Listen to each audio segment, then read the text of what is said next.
Evening, everybody. Glenn McDonald, another Mainline Strength and Conditioning podcast. Today, I got some special guests, somebody that I worked with a long time ago, 30 years. We are just talking about that before we started recording. Frank and Paul, we've been friends for 30 years, and we started together in Danbury back in 1993. So welcome to the show, guys. I was looking forward to this. We've been trying to get this together for a minute here. And of course, we all got pretty busy lives, especially me being retired now. So, Well, thanks a lot so for having us on, man. Yeah, Appreciate that. appreciate it. It's Paul, an why don't we honor. start, Paul, why don't we start with you? Like, just tell us a little bit about your background, where you're from, if you have military service, and how you got involved in the BOP, real quick, and then we'll introduce Frank. Right. So basically, I was in the Marine Corps from 1986 to 1990. And when I was getting ready to separate out from California through Japan, there was a lot of law enforcement agencies that were picking people up out west. But I didn't want to stay out there. I wanted to come home to Connecticut. So I had decided, well, let me look into some law enforcement possibilities there. And so once I started looking to apply to some of the jobs, I found that it was very difficult. And so I applied for pretty much everywhere. Yeah. And I think at just some point I got a phone call from the BOP, and they were like, "Oh, can you come in for an interview?" And I said, "Yeah, sure. How did you even get my information?" And they said, "Oh, you must have applied at some point."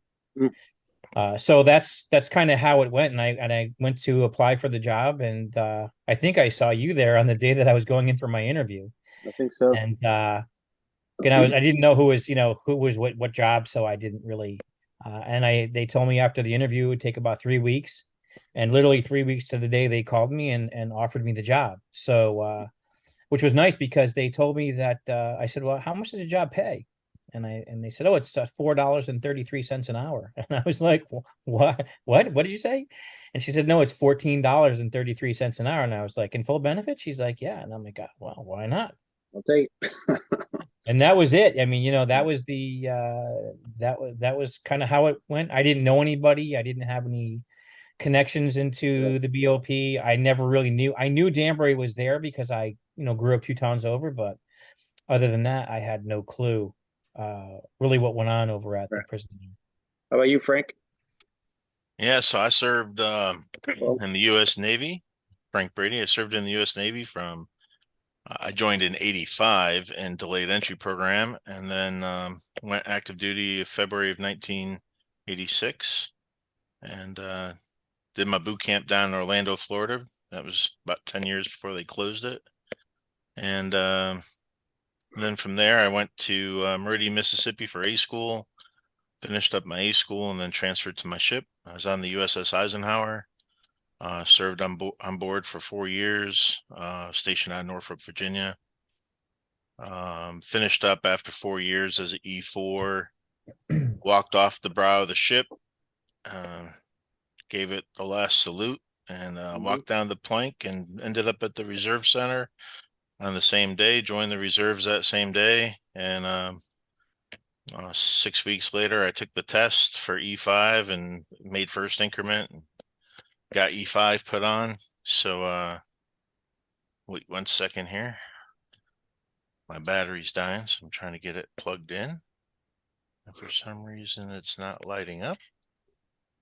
Sorry about that. no problem.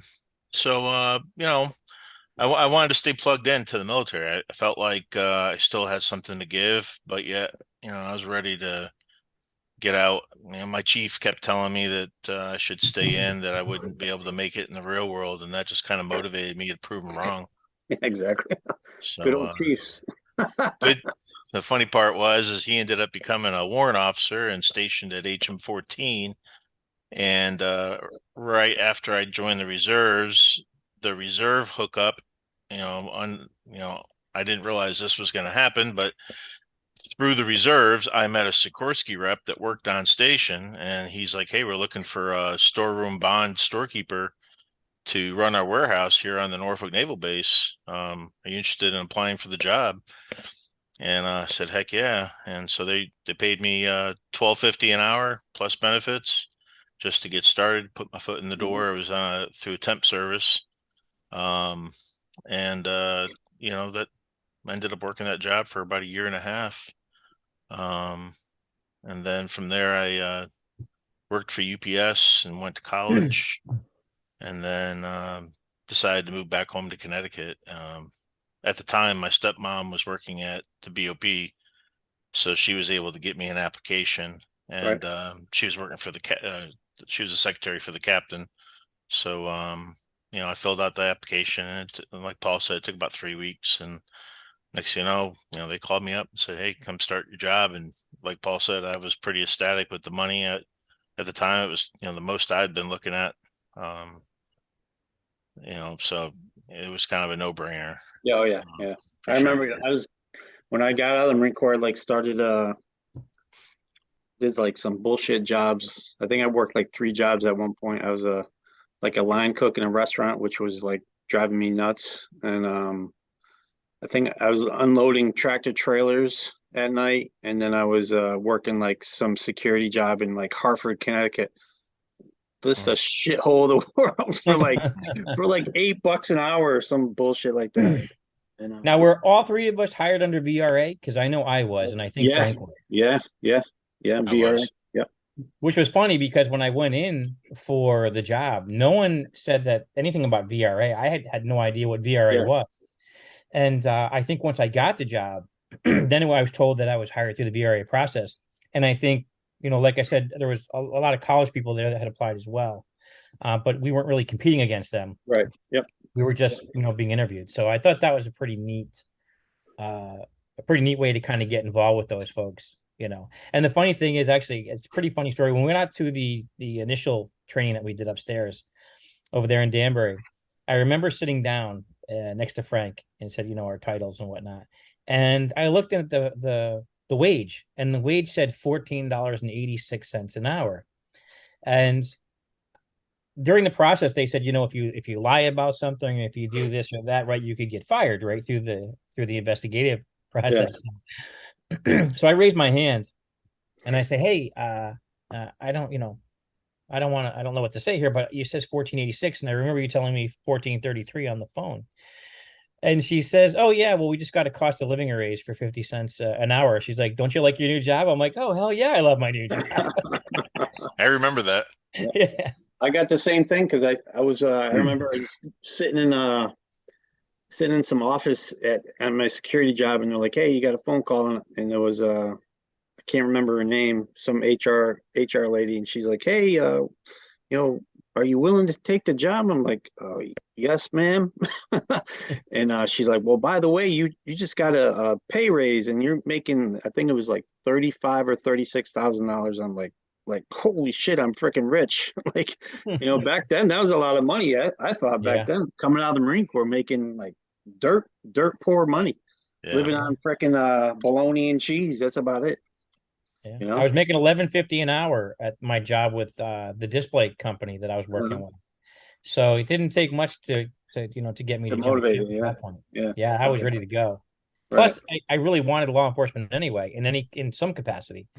I mean, I had applied. I remember I applied for Brookfield Police Department one yeah, time, and I got up there to the high school where they were having, the physical portion, and their cars were just, plastered all the way down the street. And I look at it, I'm like, wow. So I asked somebody, I said, well, how many positions are you hiring? And they said, oh, we're hiring 3. I said, well, how many applicants are there? And they're like, oh, 300. 300. And I'm like, what? And it was funny because when I came out of Okinawa, I went through Camp Pendleton. And we had like a 2-week separation in Camp Pendleton because Right, you can't leave overseas and come back home. You have to go through yeah, Pendleton in the Marine Corps. And so they had like Orange County police, LAPD, San Diego. I mean, every law enforcement agency known to man was literally taking people straight from the Marine Corps into the academies. Like it right, wasn't even a process. You just left. And I'm sitting there, I'm like, nah, I'm going home. And I got home and it's like there would be I applied for everybody. I mean, I applied every agency I could imagine, and no one was hiring yeah, in Connecticut at the time. Like I was right, just like, so when the BOB called, I was like, wow, shit, man, this is yeah. this is for me. Here's the funny part. You didn't realize you were Irish. You could have, easily gotten a job as a fireman if you would have realized that. Probably, but you know what? In New Milford, they were all volunteer at the time, so I never get any money over there. I was just thinking that because my grandfather was a fireman in Hamden, Connecticut, my great grandfather, and I had that connection, but I didn't want to use it unless I absolutely had to.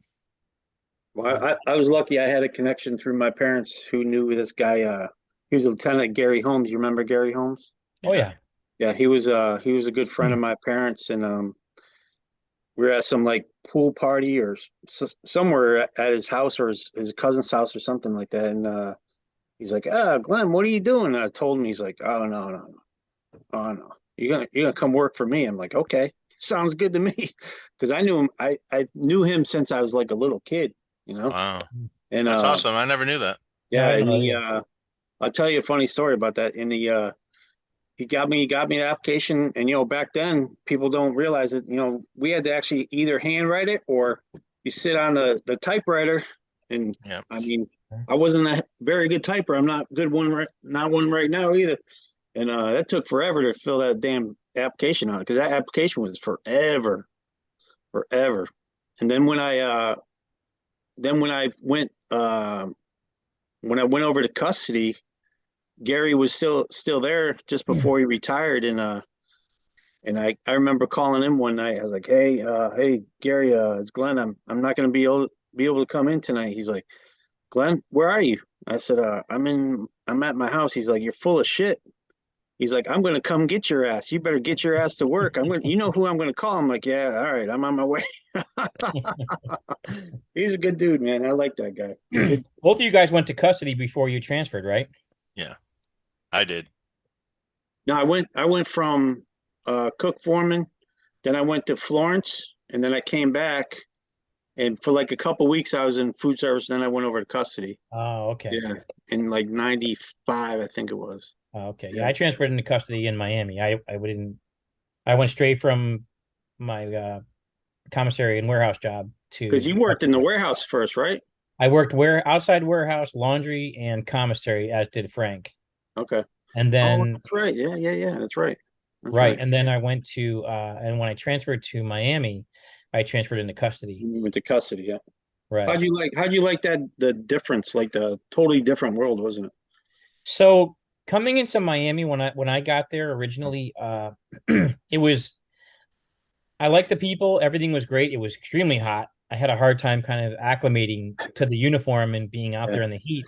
But surprisingly, most of the people that I met were intrigued by me because I came down as a GS7 Step 9, and they didn't understand why They I didn't was in like that. Oh yeah. right. They thought most of them thought I worked in SIS or something Mhm. like that. Me Like too. You snitch, man. right. I guess, and I'm thinking if you think I work in SIS, you must be doing something you're not supposed to be doing. But I'm like, I promise you, I'm not. I took the money I was making up north and I brought it with me. And Right. that's pretty much kind of how that went. It's interesting story that my first day on the job in Miami, they put me in the visiting room shakedown with this guy named Eugene Martinez, right? And so I get in there, and Eugene has this really thick Spanish accent. And on the table next to him, he has a pastelito with guava and cheese and a Cuban coffee, right? So I go in there, and he's offering me some, pastelitos and some Cuban coffee, and we're sitting, and I hear some chatter on the radio, and I'm like, what is that? And he says, oh, it sounds like Manuel Noriega has a visit. And I'm like, oh, really? He's like, yeah. So he's coming, he's coming in the back of the shakedown room. Yeah. He's like, you can take this one, because it's my first day there. So, all right. So the back door pops open, in walks Manuel Noriega, all, 5'1" of him, maybe he's that tall. And so I'm going through my process of shaking this guy down, right? And of course, he's got to get naked. He's got to do the cough. Yep. And I look down and I'm like, dude, this guy's got a pretty small dick, but he's got these massive balls. Like they were huge, right?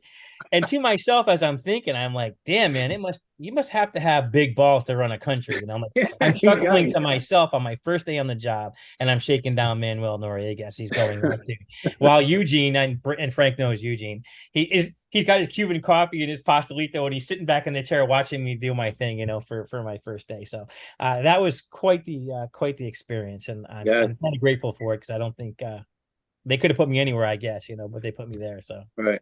So I got something to add to that. A couple years later, I got to take Manuel Noriega on because I was on the sort team. I got invited to take him for surgery up in Lexington, Kentucky. Flew by private jet from Miami up to Lexington because he had testicular cancer and got them big balls cut off. So it was quite funny watching him, come back to Miami with no balls. So Jesus, man. yeah, interesting. he did. Dude, trust me, he had some big nuts. It's funny that you mentioned that because we did the same thing. We took some guys. You have to take guys out all the time. When you're on SRT and the sort team, you have like a lieutenant, and then you have like a sort guy, and then you'll have like some type of senior officer or something like that. You'll have a three-man crew when you're taking guys out. Yeah. And so I went to the hospital there. I think Kendall, whatever the hospital name was, there, Kendall Regional. And this guy, I think he was in for murder or something like that. And so they put me inside the room with him, and of course he's supposed to be cuffed up the whole time. And but you can't, the doctors, they make you uncuff him because there's just no way, right? Right. And so they got him laying on the gurney, right? And so he's got, and a lot of guys saw this, they had like their balls would get like massively big with like fluid. So literally, like they cut this guy's sack and his nuts go on this little board that's by the table, and so they could do like a biopsy on it. Here's me; it's like 110 degrees in there. I'm all garbed up, Vest man. on. It's Yeah, hot. yeah. I'm sweating. I'm just like, please God, let this thing end as quickly as possible so I can get the hell out of here with this guy. So, Well, but let's get off the subject of balls right now. yeah, We'll right. go back. We'll go back to. I didn't know we were going to start out like that. Yeah, good luck in the editing process on that one. Yeah. So when you guys were in Danbury, how'd you like when you first started? What'd you think about going from basically going from the military right into like a government agency? What'd you think about it? Yeah, you mind if I start? Yeah, Good. I found the process relatively very smooth. Yeah. I started first day on the job. Everybody was really super nice. This was after we went through, the training, the first, I forgot how long that training was, a week or two, whatever it was. No, it's 3 weeks. Was it Yeah, 3 weeks? yeah. SM was Yeah. 3 weeks. Yep. Yep. It's been a while, so I didn't remember. Yep. So, from there we went to the warehouse and, I navigated all the different areas that I was going to be working in. And it was all male prison at the time behind the fence. Right. Yep. And then the camp obviously was female. So, that was interesting. I think the first thing I noticed right off the bat was all the guys that worked for me were mafia. All the guys that were working for me in the commissary.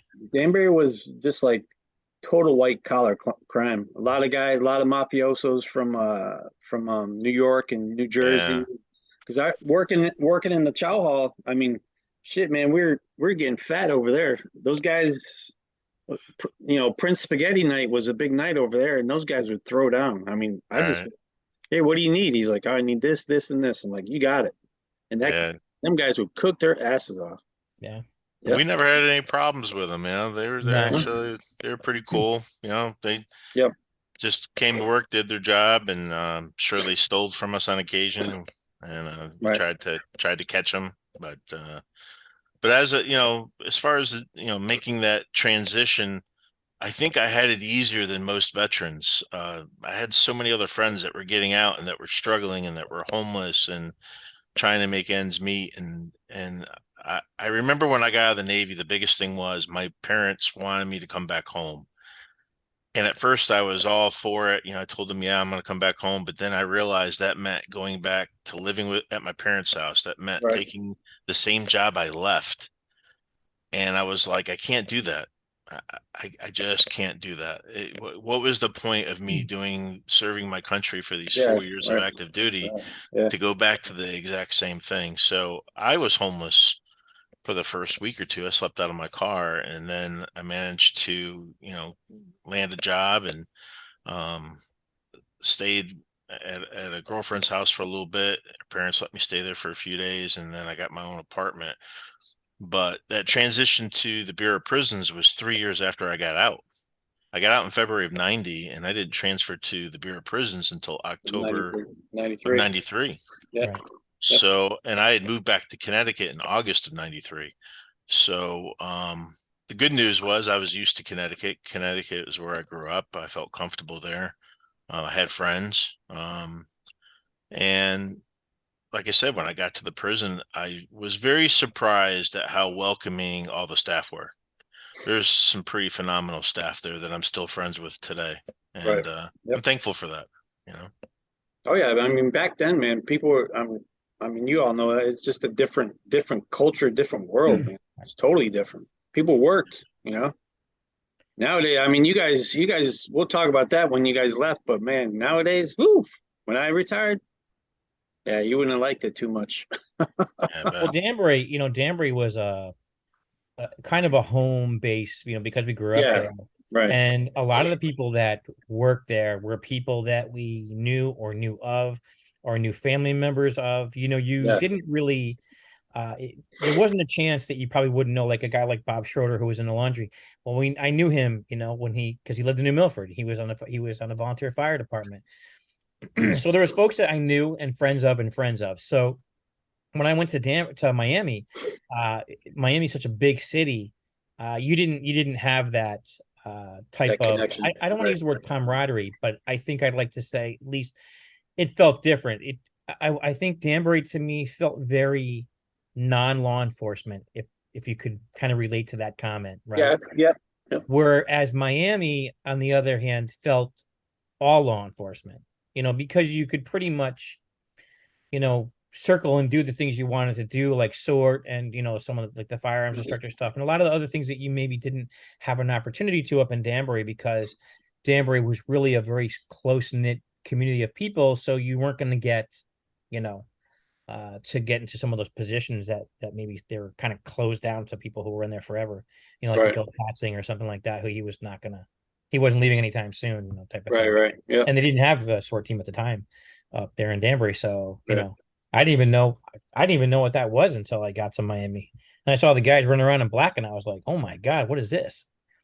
They were like, you want to try it? I'm like, hell yeah, I want to try it out. How about what made you?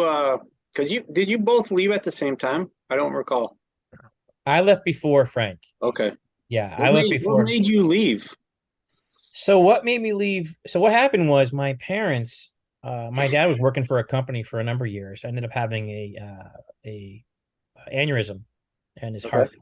Had surgery, kind of pretty much retired for the most part. And so him and his wife decided that they're going to move to Florida, as uh, as well as my sisters. We're both going to go down there too. So I had very limited family in Connecticut at that point. So I had asked if I could transfer to Florida. And I think the warden at the time said, it's not going to be a hardship.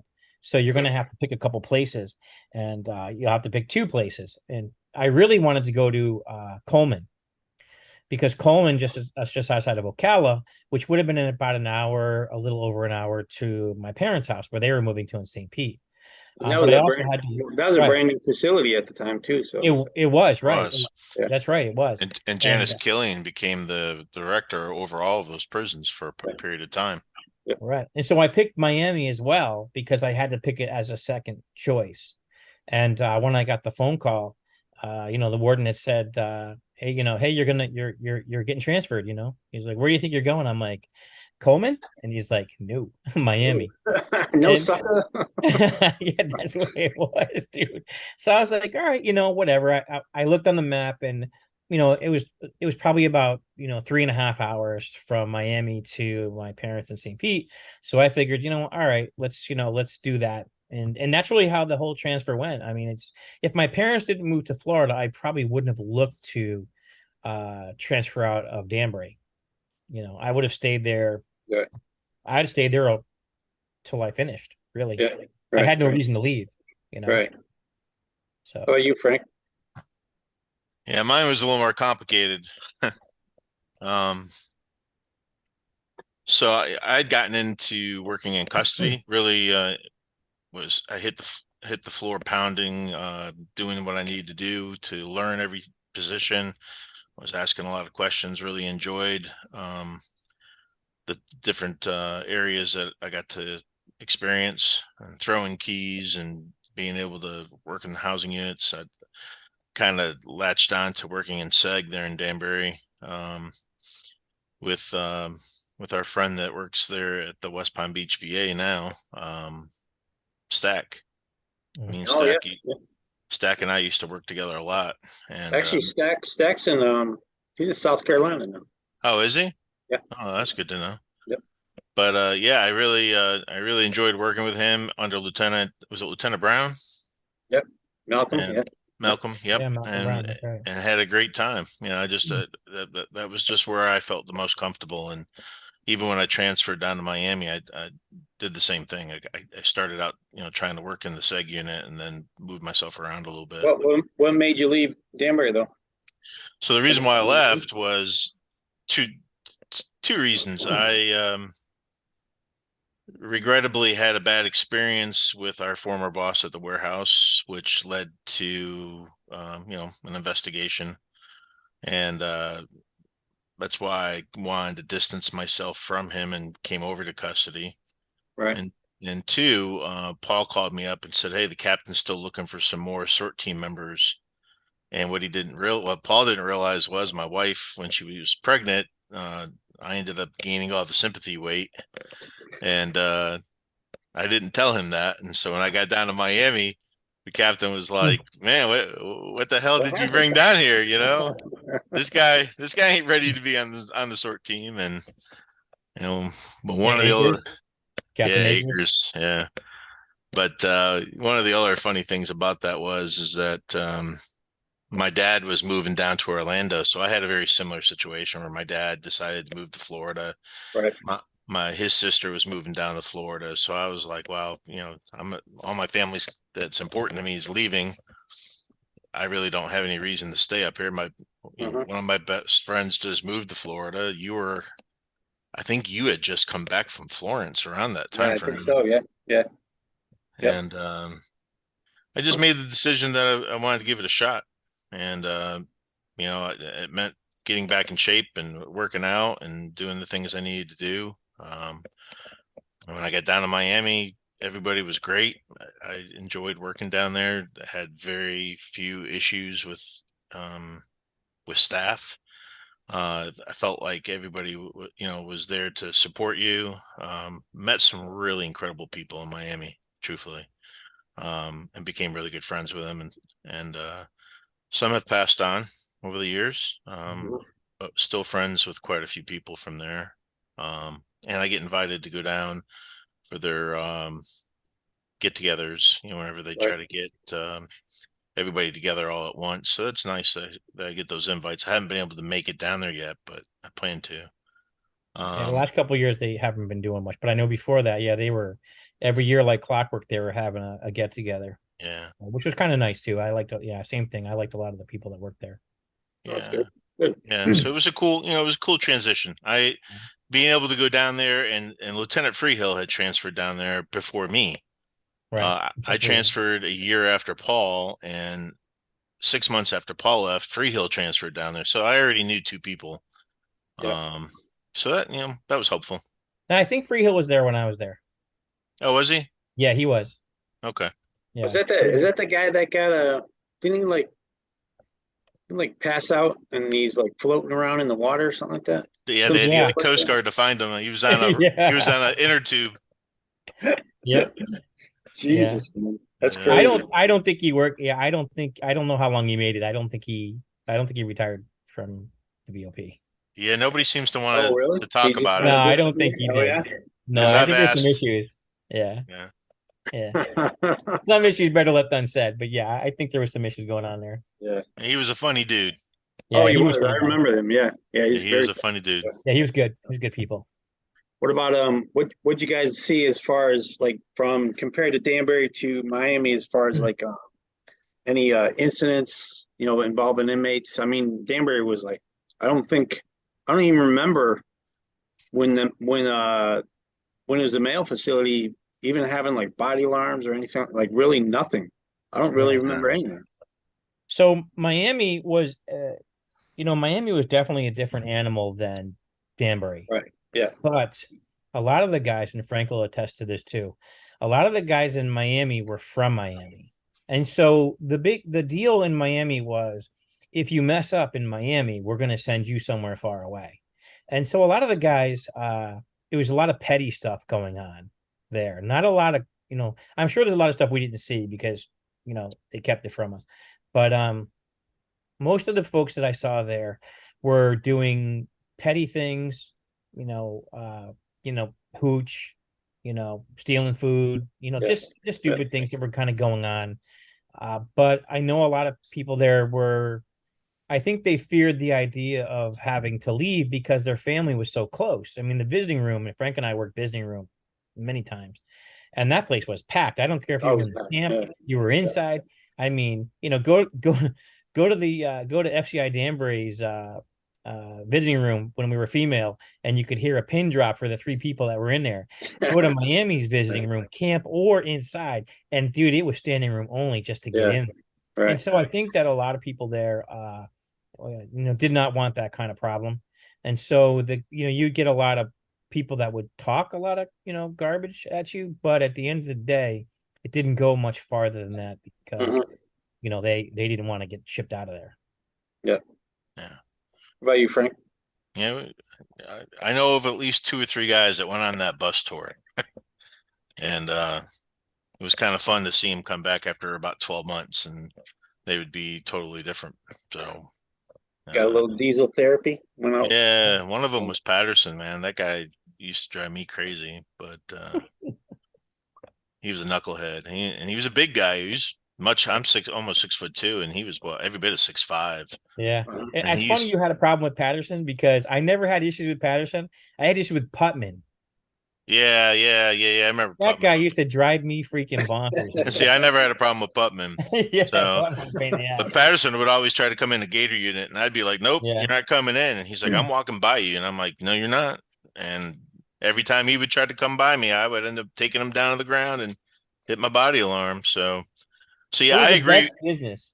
It was the best business out there. Like you go to like AB unit, they got ham and cheese sandwiches tonight. You go to CD, they got, drinks or this. You go another one. I mean, they're all so on the moves, on the controlled moves, they go over there, going unit to unit to unit Right. so that they could buy, whatever that happened to be for sale at that unit for the night. Yeah. Yeah. Uh, So, it was, that was basically what was going on all the time. It was just people, moving stuff that they had stolen. yeah, Going out of bounds and just moving stuff around. Yeah. Yeah. Yeah, just but it's like I said, it's either hooch or it's food or I mean I can't we had a big compound in Miami. In the middle of it was kind of like a lake for the Mhm. better lack of terms. Right. And so on one end you'd have food service, right? Where everybody and everybody's like loading up at food service. And what's funny about Miami was they get the same issue as everybody does, even like Danbury. So they get like these heavy winter jackets, right? So a guy's running out of the food service with this heavy jacket on, and this guy's loaded down. And I mean, Just filled up. and I'm sitting up on the lieutenant's office looking down, because I'm working like compound officer, right? And I'm watching him walk the whole way around the compound. I let the guy get like almost like 20 steps from the freaking his unit, right?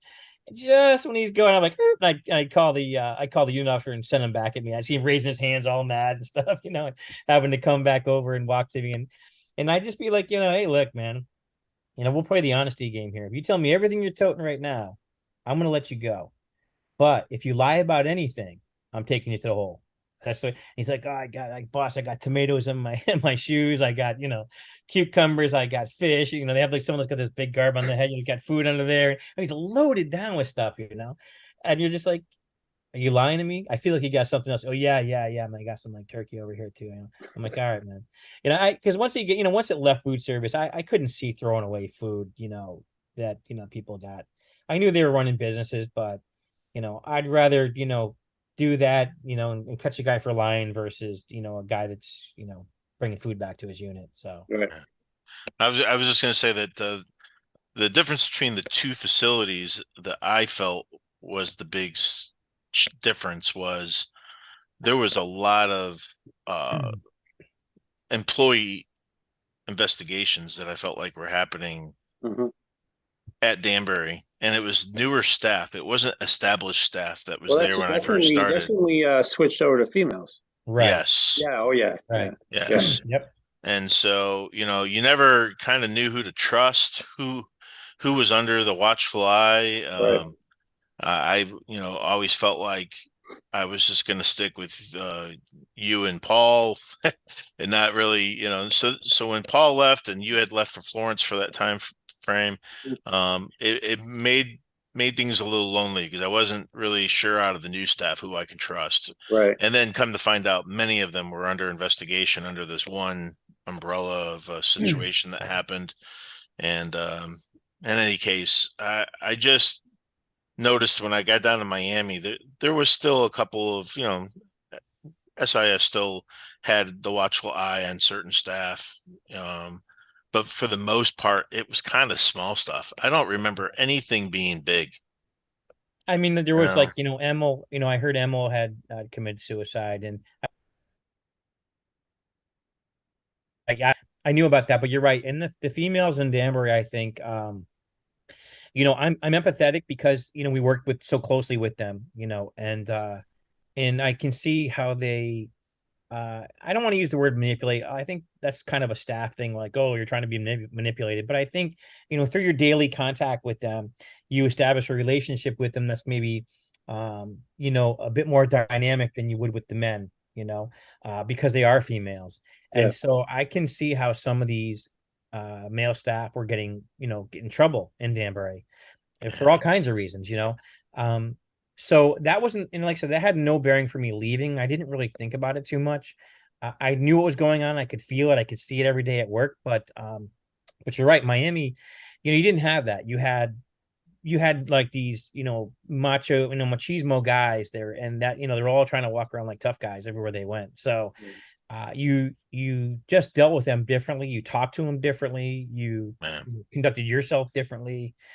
You certainly was a lot less communication and a lot more Hmm. direct telling in Miami, Oh whereas yeah. whereas Danbury, you were having a long drawn out, communication act here just to try to get somebody to do something.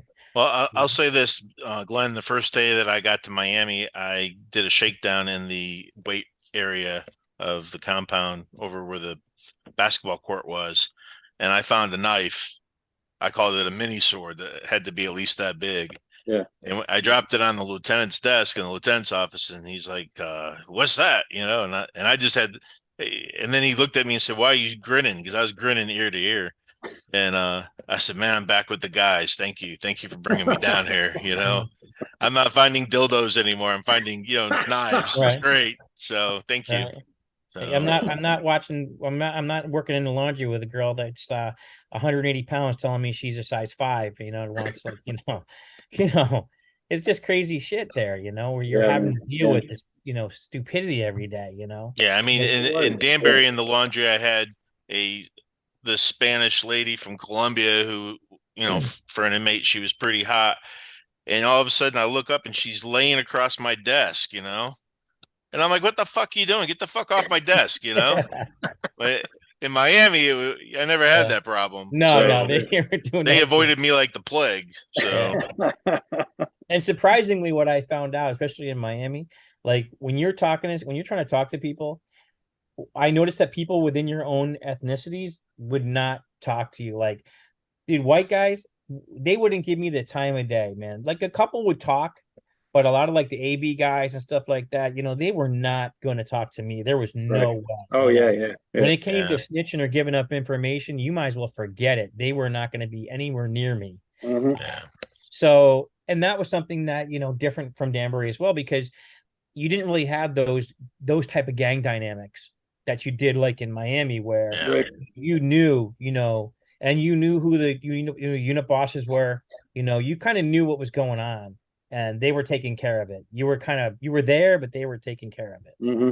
If that kind of makes sense. Yeah. Oh yeah, yeah, definitely, definitely. Like I mean, Danbury, as far as going from the males to females and then leaving that, I mean, it's just a totally different world. And leaving like when I went to Florence for that short time, I was like, man, what a different completely different world. I mean, going into, I mean, I was still in food service, but I mean, I worked in the ADX as food service, and I was like, and I remember doing tour, like, walking the ranges of the ADX, and I, I never experienced anything like that. Inmates just like, hey, motherfucker, saying it was like, okay, I never experienced this shit before. It's a little bit different.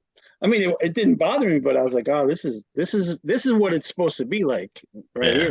here, So, oh yeah, different world, definitely. How about what do you think like what were some of your accomplishments at both institutions before we get to like, what we're going to talk about as far as when you guys left? Right. What do you think, Paul? Well, first, we went to, Glencoe for training, and which I thought was pretty cool. It was kind of a nice, it kind of made you feel like you were the part. So I did very well there. I ended up getting one of the honor graduate positions of the two that were there. So I was very proud of that. Yep. We did some training, in the commissary and whatnot, but frankly, I didn't really find to get a lot of accomplishment from Danbury quite so much. Right. It was kind of a, working in the commissary, the laundry, uh, kind of mundane, even the outside warehouse. It just was kind of a 9 to 5 job. You didn't really, I didn't find it to be anything law enforcement-ish in any way, shape, or form. Now, Miami, on the other hand, for me, I was able to really do a lot. I mean, obviously I was on the SORT team for quite a while, and like Frank, we went to firearms instructor training and became firearms instructors, CPR instructors as well. We were, doing a Mhm. lot of the training with a lot of the staff that worked there. And so we got to do that, and I got to be doing the shakedowns. I did a lot of inmate transport, whether it be to the airport in Miami, or like Frank was talking about on the private jets. I Right. did Yep. trips to Missouri and to Fort Worth, Texas, where I was taking inmates. Pretty, I would say I don't know, half a dozen trips. I would imagine at least doing that. So I found a fair amount of accomplishment doing that. Um, Competing in the sort competitions, I thought, I really enjoyed that as well. Right. Especially when we did well. I think one of the years I was a perfect shooter. I think it was Miami. I got the plaque for that, which I thought was, so from an accomplishment perspective, um, I felt like Miami really gave me an opportunity to exceed and promote. I mean, I was really moving fast in Miami. I was pretty much out the door to my transfer, promotion transfer when I left the bureau completely. So, I was working I was doing a lot of relief post work. So I wasn't really getting stuck in the units. I was doing like, Right. control one, control two, outside one, outside two, seg one, seg two, do whatever. I was always doing high profile posts. So I wasn't really getting stuck in the units and getting too stagnant. Right. So for me, yeah, I mean, I felt like Miami and Danbury were just two different places completely. And I really felt proud to work in Miami. And I really felt like there was, opportunities for growth and for me Mhm. to put on. So, What about you, Frank? Yeah, kind of the same thing at Danbury. I mean, I think all of us get a few special act awards. I mean, that's about the extent of it that I got at Danbury. I saved an inmate's life once doing a Heimlich maneuver. I found her laying in the bushes, not breathing. And I just made an assumption that she was choking on something and did the Hmm. Heimlich, and she spit out a chicken bone and started gasping for air. And they gave me like $1,000 special act award for that. Right. It was nice. I wasn't expecting it. So, but as far as I did the disturbance control team with you, Glenn. Yep. I think the one of the biggest accolades, because I was on the disturbance control team and made an impression on somebody. I got invited to be on the Sylvia Berardini escort whenever she had to go to the Yeah. hospital. I remember that. Yeah. Yeah. So uh, it was the first time where I really felt like I was in law enforcement. Like here's a 9 millimeter. Right. Right. Uh, you know, you're taking this, Bill Katzing. I'll never forget this, man. We were I got to drive in the armored vehicle with Bill Katzing. Yeah. And I think I was in the back seat. yeah, I think so too. And he Yeah. had the window down and he hands me a automatic rifle and says, "Here, man." And I didn't know shit about the rifle, Like, how's this thing work? Yeah, I was like, man, I ain't never shot this thing, He's like, well, it's fully automatic. And I'm like, what? Now I don't know if he was BSing me or what, but I was only been on the job maybe a year and a half, two at the most. Yeah, That I guess it was 2 years. that's because the But best thing we were doing was fog watch at the time. Remember, yeah, you drive up yeah. and you're like, "Please God, don't be foggy," and it's foggy out. You know you're going to be standing out there for fog watch. There's no way around it. But Glenn, we were running the red lights. We weren't Oh stopping yeah, for yeah. anybody, and they had people already in the hospital making sure that nobody was ready to ambush us or anything. So that was pretty cool. I think that got me more interested in wanting to do more law enforcement. Right, right. That one incident really stuck in my head as I need to be looking at different agencies. I need to be looking around and figuring out what I wanted to do. Probably led to the reason why I became a police officer in the end, Mhm. and retired as a lieutenant, shift lieutenant. So, um, but when I got down to Miami, it was definitely a different beast. And like Paul said, there was a lot more opportunities. Um, I I for one always liked change. I didn't like being stagnant. So at that point, I was had a year and a half of custody in Danbury.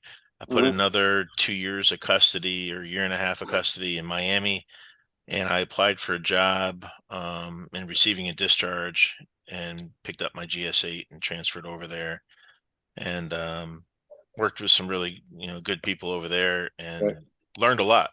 Learned a lot. Got to, was in inmates records a lot more because that was part of the job, and Mhm. actually got to see what when people were coming in, I actually got to see what they were in for. So there was no like walking around having to ask um one of the help me out, it's been a while, um the staff members that would help the inmates. What were they? Oh, counselors. Yeah, counselors. Mhm. I remember, when I worked in the unions, I'd have to go to the counselor to read the record to find out what this guy was in for if I wanted to get any intel. Right, right. Um, so it was more interesting. I liked it. And I had to deal with inmate mail and stuff. And um, one of the times that I kind of shined was I saw we had a really active gang. The Muslim Brotherhoods were very, very Mhm. active in Miami, and I saw something not looking right on the compound where three guys were walking up on the Italians, and all of a sudden, a guy throws a soda can and nearly hits one of the Italians in the head with a full Right. soda can, Mhm. and it just went off. Like in a half a second, the compound started breaking out in this huge battle, and I was in A unit calling the compound officer to close down the compound, and grabbing the staff member who was a rookie in B unit and telling him to get into his office and lock himself in, Yeah. at least I didn't take that advice. I locked my gate. It was behind the gate, Right. but I had Yeah. inmates that could have jumped me, but I was trying to just figure out, what was going on, and trusted the inmates that I Mhm. was working with, that, I felt like somebody would probably protect me. I didn't know what was going to happen, but the bottom line to it is that we got the compound closed, and it ended up not being as big of an issue.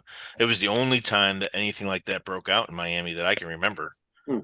where it turned out to be this big, huge fight. I think maybe in the cafeteria it happened one time where they had a big fight, but I ended up getting an award for that, for just being, observant, Yep. because I was trying to close the compound as the soda can was being thrown. I Yeah. was already on the radio saying, "Hey, we got a problem." So, um, Both of you, how do you like being on the sort team?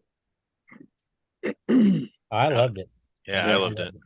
Yeah, I thought, like I said, I was coming out of work doing something. I was on day shift. I think it was probably right after I started there. And I saw some guys over the berm by the range. and they were all in black. And and I'm like, who are these guys? And so I went up, and one of the guys I had recognized from the units, Goss. And I said, hey man, what are you guys doing? And like, oh, we're doing some training. And I was like, really? And he's like, yeah, man. He's like, we have a basically a SRT team they called Sword. And I'm like, oh. And that's what he asked me if I wanted to try out. And I was just like, I was really impressed. And I was watching them, and I was like, wow, this is exactly what I want to be part of. Right. And I mean, it didn't, and funny enough, we had an O course, and part of our O course was made backwards. It was this rope. And on one side, the rope's probably about 20 feet high. And on the other side, it's like 30 feet high. And I think when they, for whatever reason, I don't know, probably because who knows, the guy's working in Miami, but they made it backwards. So so my initiation was to do the obstacle course. And so when I got to the rope for the obstacle course, I went about maybe 2/3 of the way up, and that was it. Right. I came down, so I finished the course, and I'm like, well, I guess I didn't make it. I mean, I Right. guess this is, so, I put my head down, and, I left. And then the next day I get the call, and they're like, no, no, man, you made it. And I'm like, yeah, but I didn't make it up the rope. He's like, nah, nobody makes it up the rope the first time. And we have to show you how to get up there. And I was like, oh, really? And I was like, and I think, the first day I went into the trailer, and, I got issued my, all my stuff. I was like, wow, this is exactly where I want to be. I could Yeah. have done that every day if they would have had it, but it was I think we had once a month, a couple of days Once a every. month. Yeah. Back then it was once or twice a month, depending on where you were. Yeah. And Yep. then of course you get the competition at the end of the year too. Right. So which I enjoyed too. I did like 3 of those, I think. Well, that's And cool. and Nice. being on the sort team too also kind of opened up some doors to go on extra duties outside the prison. Yeah. So, working with the marshals, picking up inmates or dropping them off at the airport, stuff like that. So Mhm. that made the job a lot more interesting because nobody, once you get 2 or 3 years in the BOP, you want to Do get something. out. Yeah, you want to do Yeah. something Yeah. and have different scenery, have different responsibilities, and the SWORD team definitely opened up those opportunities. Yeah. One of the things that I discovered quite quickly was I was struggling with my elbows and my arms, and I didn't realize at the time that I had fibromyalgia, and I was complaining about my legs aching all the time and having pain, and my arms, same thing, throbbing pain, and I found out it's an autoimmune issue that deals with your nerves. And I would literally climb up to the top of the tower to get ready to rappel. And by the time I got to the top of the tower, my arms would be spent, and not spent like everybody else's, but spent because Yeah. the fibromyalgia just had my arms on fire. And I remember tying off one time on the D ring and not being able to untie. And, of course, everybody was laughing at me and making fun of me and stuff. But I found out later that, all of the pain that I had suffered all that time frame was from Mhm. fibromyalgia. So it would have been nice to have known that then. But it didn't stop me. I kept trying to compete to a point where I couldn't make it up the rope one time, and I was asked to leave the team. But I was on it for 2 years, and it was a good experience. Good. Good. So now what made you both leave the Bureau? Do you remember?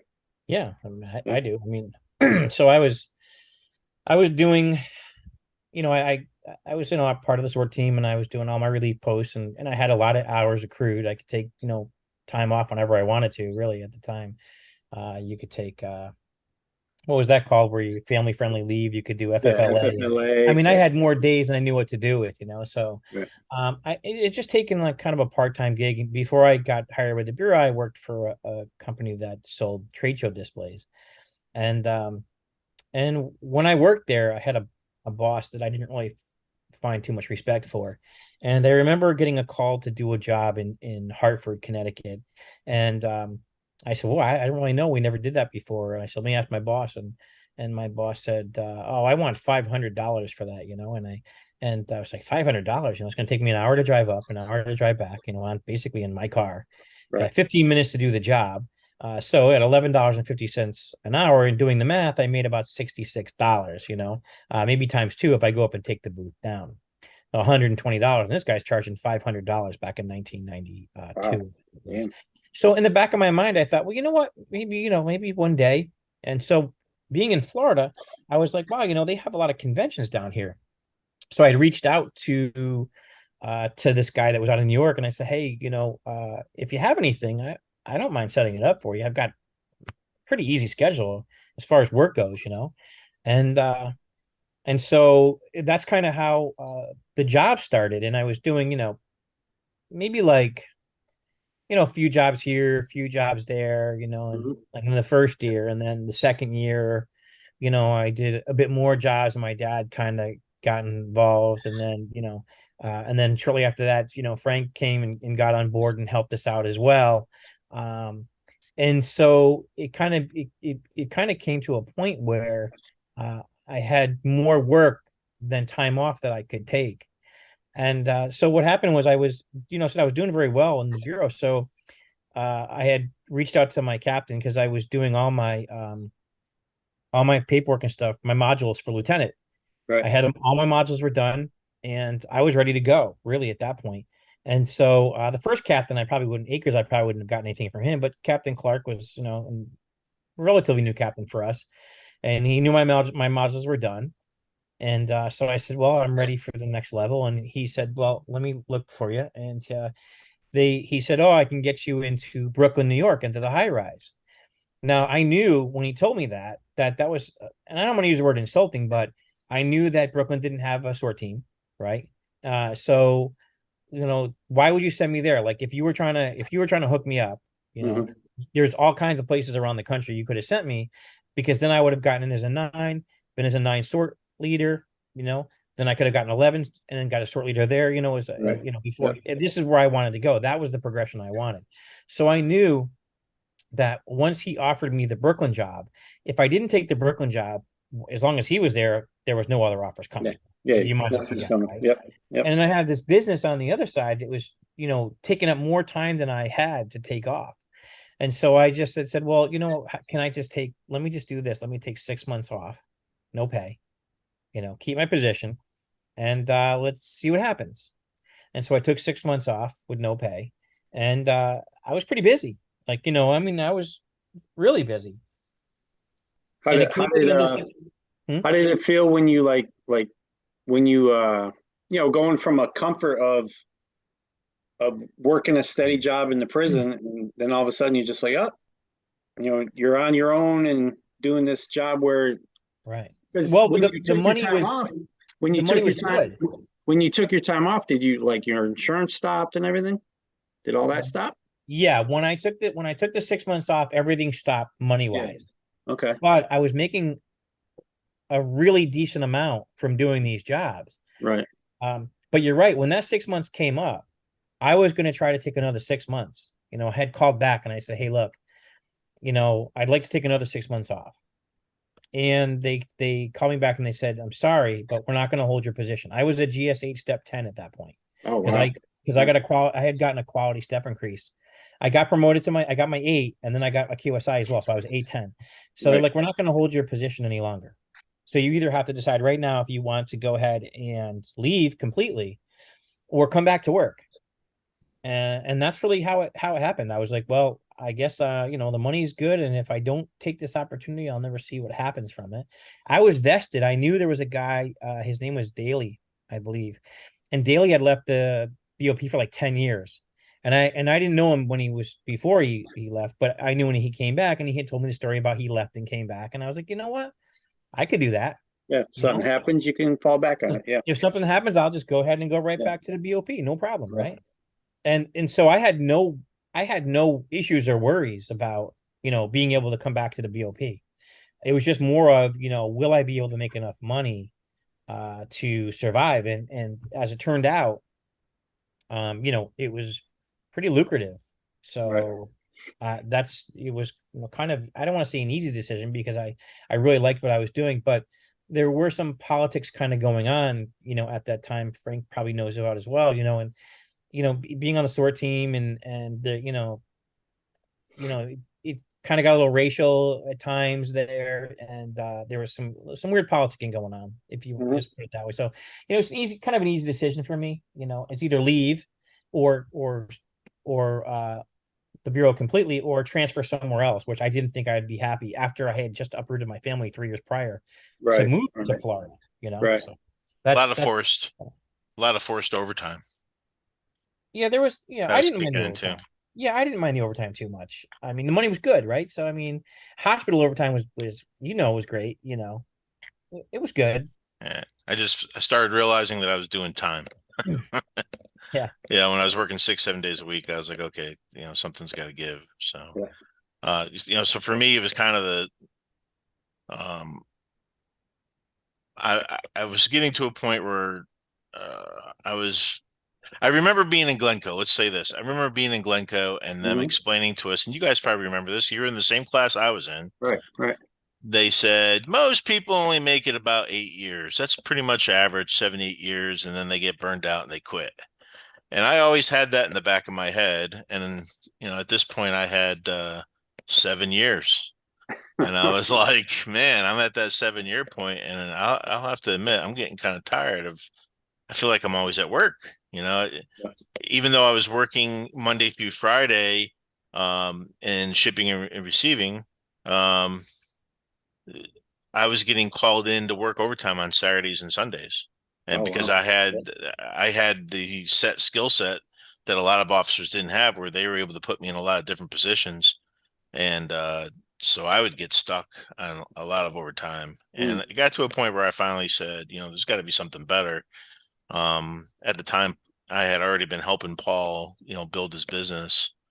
And he said, he gave me the opportunity to come, work full time with him, and I made the decision that I think I'd like to give that a shot.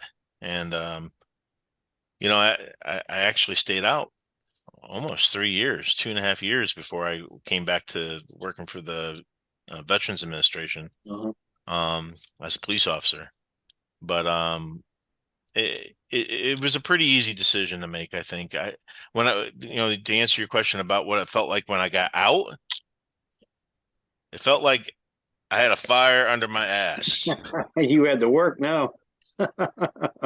Man, because I had a family, I had 2 young boys and a Yeah. wife, and um, I wasn't just doing I started my own business too. I was doing painting. So I was helping Paul with his business, and I started a painting business, and I Hmm. was making good money. Um, But yeah, it definitely lights a fire under your ass, and it makes you feel alive. I actually am glad that I did that because it gave me a lot of confidence. I'm Right. like, if I can survive this, I can survive anything. Yeah. I can make a living on my own. I don't have to count on a company or somebody or Yeah. anything like that. And like Paul said, I knew at least you have to have enough years to be able to get out of there to retire before you turn 57. I knew that there was a time frame there that we could be out and not have to worry about not being able to get back in. As a matter of fact, when I left, the warden actually had a conversation with me and said, "Man," he goes, "I've never seen somebody's record like this where you've never been in any trouble. If you ever want to come back, just give me a call. I'll bring you right back." And so that Mhm. that made me feel pretty confident. Good. Nice. I was only on daddy's couch once. You ever have to go on daddy's couch there, Glenn? On Daddy's couch. What do you mean? You don't know what daddy's couch is? No. What's that? You ever get so if you get in trouble, you get called into the warden's office, Yeah. and he's got a big couch in there. You got to sit down on daddy's Oh couch. yeah. I've been on Daddy's couch many, many. Yeah, that's what Hell yeah, I man. had. I had my Yeah, I own. got called. I had my own chair, Yeah, I got especially called when I in was a on captain. daddy's couch. That was all I needed for the motivation to make sure I wasn't, doing the right thing, Right. So Right. Yeah. That's I good got though. I mean, I remember when you guys, I can't remember how we did it. If you guys called me, I can't remember that. Like you both left the bureau. I was like, what the hell? Like, yeah. and we all started together, and I look back before we started this, I'm like, man, there's really nobody. I don't think anyone survives except me, right? I don't think anybody lasted. Everyone, I think there was what, 7 or 8 of us in the class, in the IF class, I yeah. Oh, in think. our class, yeah, I don't Yeah. know. And I think I'm the only one that made it. Wow. Yeah. Yeah, Yeah. yeah, I'm trying to think about who was in our class, but yeah, I don't know. Um, what's his name? Was it Oh, Fitz? Fitzpatrick It's or Fitz? No, Patrick. Fitzpatrick. Fitzpatrick Fitzpatrick, right? became a cop in Massachusetts, I remember. Did he really? Yeah, yep. Why? Those, Wonder I whatever. didn't think he. Wonder yeah, whatever one, happened to Larry. Oh, Larry. Yeah, who was that? Which one was Larry? You went up to his cottage, his log cabin. Larry Oh Smith. yeah, Larry Smith. That's right. Yeah. Yeah, Oh yeah, I don't know. I can't remember. he was an He's interesting probably dude. he's Yeah, probably taken multiple trips to the Home Depot. He was an interesting guy. yeah, he was. Dude, that guy was so funny, man. You could be standing next to him and you could just see how uncomfortable he was. So the minute you took like one step forward to him, he'd be like, whoa, whoa, whoa. He'd be backing up on you, man. It was so we did that. I don't know how many times we did that, Frank. I don't know why we did it, probably because we were young and immature and stupid. But man, we would get in this guy, we would get like Personal within that three space. foot range every single day, man. And he could just see him how uncomfortable he was with us standing there. He still thought he was in the military, man. We actually had to Oh yeah. literally sit him down one day and say, listen, we like you, but we're not soldiers. We're not in the military anymore. Now we're soldiers in our head, but we have a civilian job, like Right, quit right. busting our ass, and after that he was pretty cool. So Yeah, he was a good guy. I liked him. He was cool I liked people. him too. Yeah, he was cool people. So Yeah, it's funny. So what'd you Very find funny. like once you left the bureau and did you ever look back and say, oh, maybe I don't know if I well, I'm sure you guys had uncomfortable times where you're like, man, I don't know if I made a good decision or not. Did you ever think that? for me, yeah, I didn't, when business was really good, I didn't really think about it much at all, to be honest with you. Right. But now, uh, I think about it a lot more because I do realize that, I mean, there's certain things I wouldn't have, so they're non-negotiables right at this point. Yeah. Yeah. But family wise and whatever. But I do think, when I look back on it and where I think I might have been able to get to, uh, I do think that I had left a lot on the table because I felt like there was a lot in front of me still to go to. So yeah, so from that perspective, um, I had felt it a little bit over the years. Never really thought about contacting them to go back, but I think once I hit 50 years old, the thought really started resonating in my head a lot more with the idea that, man, unlike Frank, because Frank bought his military time back, if I had bought my military time back, that would have put me over the 10-year threshold. So I would have been able to start collecting earlier. Because I did some research on that. I took my thrift savings plan, but I never cashed in the FERS. I let that roll. And so the way that's set up is I could have started collecting at 50, but because I didn't reach the 10-year threshold, I have to wait till I'm 62, and Oh, wow. it's Mhm. going to be significantly less money, even though it's going to be less money anyway because we had through a savings plan. Right. It still would have been something that I could have already maybe started counting on as just something coming in the door, Hmm. you know that I'll have to wait for. And it's weird because you can't even contact OPM right now and ask. You have to be 62 years old before you can even contact them. They won't even talk to you until you reach that point. And then when you do, I'm sure there'll be some forms to fill out, and I'll get something. But what it is, I don't know. So that's my take on that. It's like I don't want to use the word regret, but I do think that there's Well, stuff yeah, that yeah. I mean, that's totally understandable. I mean, if you have the opportunity to retire at 50 years old, you're still yeah. freaking pretty young to go do another job or, do something, a totally different career, So, Well, I started when I was 25. I was 25 when I got the job. And so 25 years would have put me at 50 years old. It was like exactly the yeah, threshold at the time. right, 25 or 50. I'd have right. been right there. So, Yeah, yeah. but yeah. Yeah, for me, it was a situation where right after I got out, my son and my wife were in a bad car accident, and Patrick got severely hurt with a brain injury. So I ended up cashing out both my TSP and my 7 years with the Mhm. Bureau of Prisons. So I lost everything. I had my military time paid for, but I lost those 7 years. And so I knew if I came back to the Bureau of Prisons, I'd be starting from scratch day Right, right. one. Yeah. Not necessarily for leave, but as far as seniority and stuff. And I was like just unwilling to do that. So I never really gave it a second thought. But after 3 years of working on basically for myself, I realized that I really wanted to go back to a safety net and have some insurance. And Hmm. um, the TSP was such when I cashed out, I had like $72,000 in there after Yeah. 7 years. So I was just, having thoughts of how much money would be in there if I wouldn't have cashed that out. Right. So I started looking at police officer jobs, and I applied for West Palm Beach. I applied for uh, Coral Springs. I applied a job at Fort Pierce, just wherever they were having job announcements. I just started Hmm. putting in applications, and I had moved at that point up to Loxahatchee, which is just west of West Palm Beach. And I found out the VA police I went there for an appointment, kind of like Paul. Like the first time, I didn't know much about the VA, and I showed up and managed to get qualified for care. And I met a police officer at the front door, and he's like, "Hey, we're hiring." And I remembered seeing that we technically, as BOP employees, had arrest authority. And they were saying you had to have at least 2 years of arrest authority. Hmm. So I went and pulled the BOP policy off the internet, printed it, and was able to use that authority to be able to get the job as a VA cop. And I had to go back to the academy. They sent me out to Little Rock, Arkansas. Right. Spent 8 weeks there going through their How was that? How police was that academy. academy? Because I've never really even spoke to VA cop before. So now Yeah. that academy actually does all of the DoD police officers as well.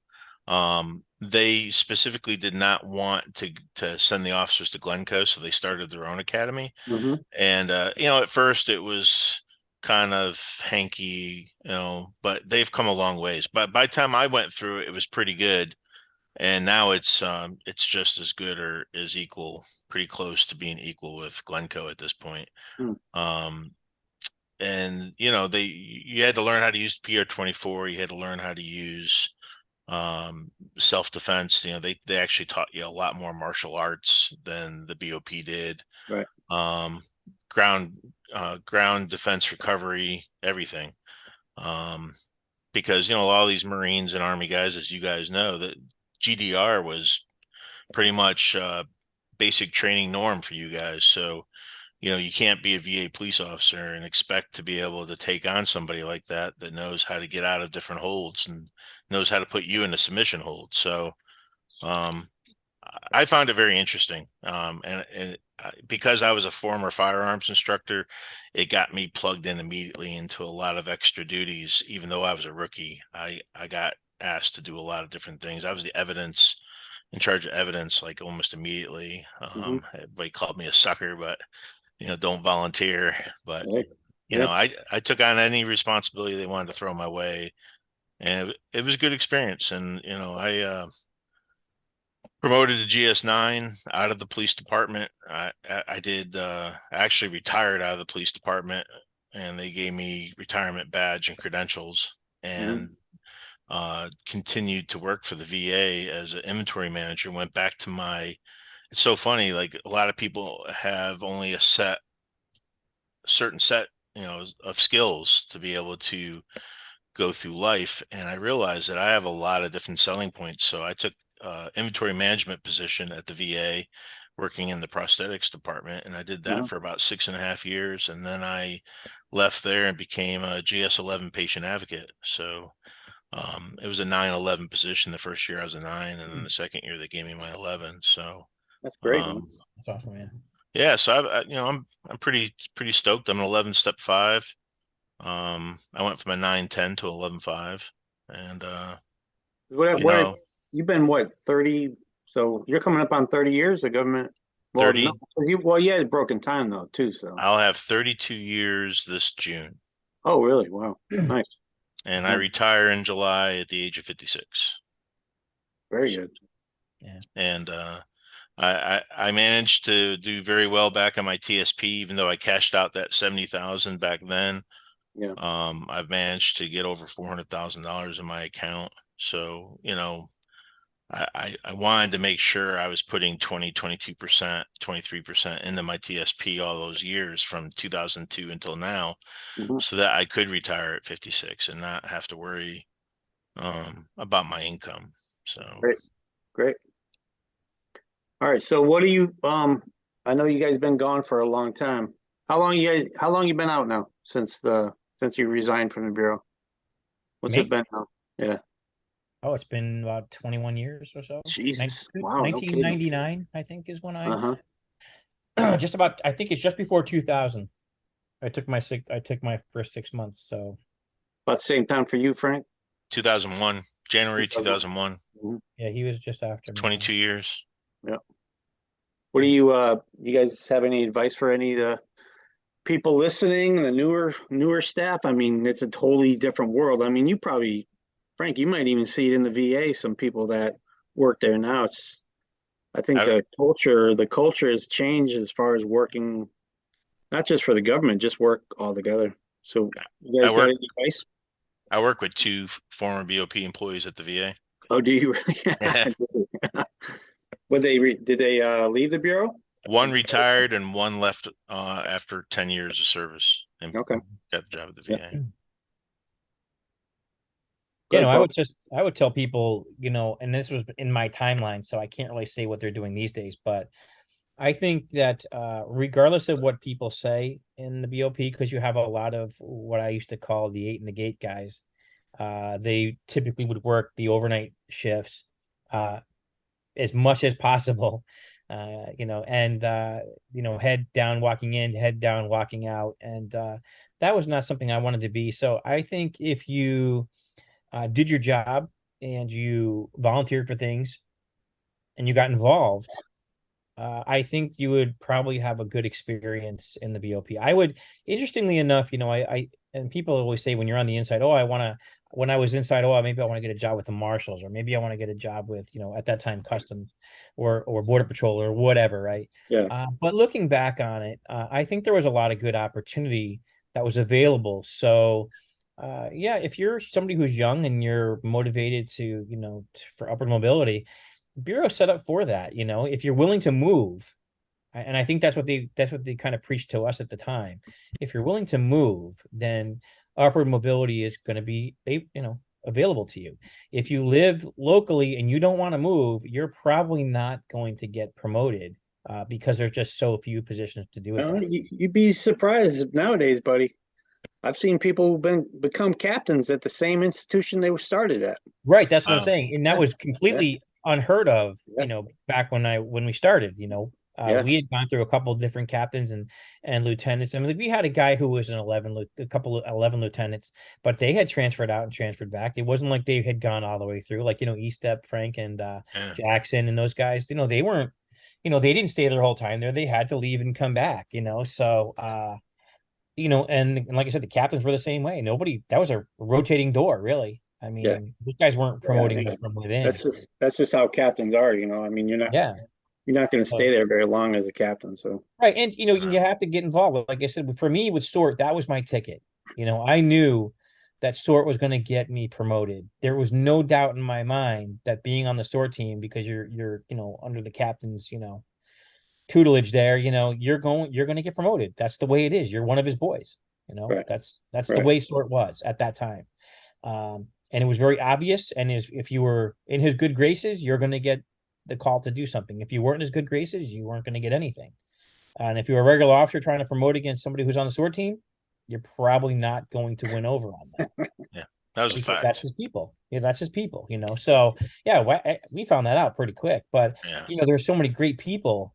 Like Kenny Kurtz there, Frank. Guys that you would work with. That guy was I think he worked control for 20 years in a row. I don't know if the guy ever Yeah. worked another post, and there was guys who just had so much experience and that taught you so much, that were just good, solid people. Uh, Kenny Kenny was the guy that got me putting the kind of money away in my TSP that I was putting away. He oh, was just this financial guru, and I realized how smart he was, and I listened to him, you know. And I'm glad because he's passed away. He passed away yeah, 3 years ago. But if I had an opportunity to thank him, which I feel like I never did, that would be the conversation I remembered, throwing keys with him in the control room. And I Yeah. just remember him telling me, this is what you need to do to retire early. And, Right. um, thank God he told me that, because he got my attention as a young officer, and I followed through on that. So Kenny was a good guy. And they wanted you to promote. One thing I noticed about some of those old timers that were not Eaton Gators, they wanted you to promote. They liked seeing you excel, like especially a guy Yeah, like Kenny and some of yeah, the other folks. They were all about it. You yeah. wanted to come in and learn. There was no like I did a lot of relief posts, and I did 1 and 2 on control quite a bit, Right. and so I got to work with him, during the week, quite a bit, and the relief post, and people like him, and yeah, they're like, yeah, get out there and do your thing, man. Hmm. They didn't look down on you for trying to get involved or trying to be No. you know you know how people were there, too, Glenn. You know how the people were. So Yeah. but you did have some good folks out there that really wanted you to promote and do well. And so yeah, I would say to anybody, if somebody was saying, hey, I'm thinking about applying for this job over that job, I'd say don't be discouraged by the BOP. I think I had a good experience with them, and I would recommend it to anybody. Yeah. I mean, just like I interviewed, I don't know if you guys remember him, Howard Gussick, a few weeks ago. Same thing. Is like, hey, latch on to those people that, never mind just getting along with people, just having that relationship with people, but people are going to take care of you. Like I know, I mean, plus we started together exactly the same day. We went to Glengo together. We went to, everything together. Yeah. And it's like, take care of each other. That's my big thing. Like when I left, I remember telling the lieutenants before I stepped down from a captain to employee development manager. I told them, I said, hey, I mean, what we're doing right now, what we're failing at right now is we're eating our own. We eat each other, you know, and it's like we're just like, hey, I'm gonna stab you in the back so freaking hard that the knife's gonna come out of your throat. You know, it was rough at the end, man. It was really rough. Never mind having all that time and all the different experiences I've had or going around the country at the different institutions, but man, it got rough. It got pretty nasty at the end, definitely. We saw that too. I remember that, Frank, in Miami. You got a guy, and he was like in his last year or two. It was almost like they were trying to get rid of him. Like Yeah. I was always feel. Did you notice that too? Like Yeah. I always felt like here's somebody who you can tell they're not trying to get thrown out of there, but for whatever reason, the closer they seem to get to that date, the harder it is for them to be at work. Like it Yeah, just seems like yeah, people don't want them there. yeah, Right. yep, yep, and all that experience, and all that Yeah. that wasted knowledge and experience that they could give people, and yeah, just Yeah. kind of just got pushed to the side. Yeah, because then they get upset about it at the end. Yeah, I can yeah. see that for Oh sure. yeah, yeah. I was very upset at the end as far as the way things were going and the things I was seeing, and just people just didn't want to listen. And it's not like I was like pushing things on people. It's just like, hey man, I got almost 30 years experience. I mean, you Yeah. might want to listen. Might make Hey, your life a little easier. Yeah, yeah, yeah, yeah. What that's about the you, truth. Frank? Yeah, I mean, same thing. You know, I would say that my experience with the Bureau of Prisons was positive, 95 to 98% positive. I think any job you can have bad supervisors, any job you can have people that, maybe aren't following policy or procedures or doing things even illegally. You can work for a bank and have somebody embezzling money. So, Right. all those experiences to me seemed no different than the experiences out in the real world. The bottom line to it is that you're working already in a negative environment. So you want to go to, show up to work. If I was to give advice to anybody, I'd say, you know, be as positive as you can be, stay in shape. I mean, one thing I liked about Danbury, we worked out a lot. I Yep. remember working out with you in Yep. Danbury. Yep. We went to the gym a lot, and we were always talking about working out. And, I knew that was an important element while I worked in prison, that I had to be in shape, especially when I got down to Miami and I saw how big these guys were, because that's all they're doing is lifting weights all day. That, Yep.